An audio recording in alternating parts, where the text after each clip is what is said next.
কি হয়েছে রে? হাত ঢেকে রেখেছিস কেন? হ্যাঁ,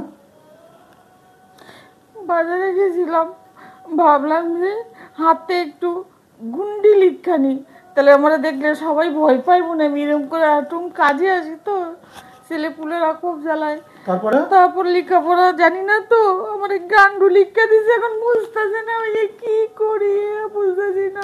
লিখে দিয়েছে? সবাই কইলে যে গান্ডু লিখা দিছে, লেখাপড়া নাই লিখলে যাও, আমার কি করুন কো, গান্ডু লিখা দিছে, মুস্তাকি মুছি না, কিছুতেই মুছি না, সেতু করাইতে গেছিলাম, আমার কি হইলো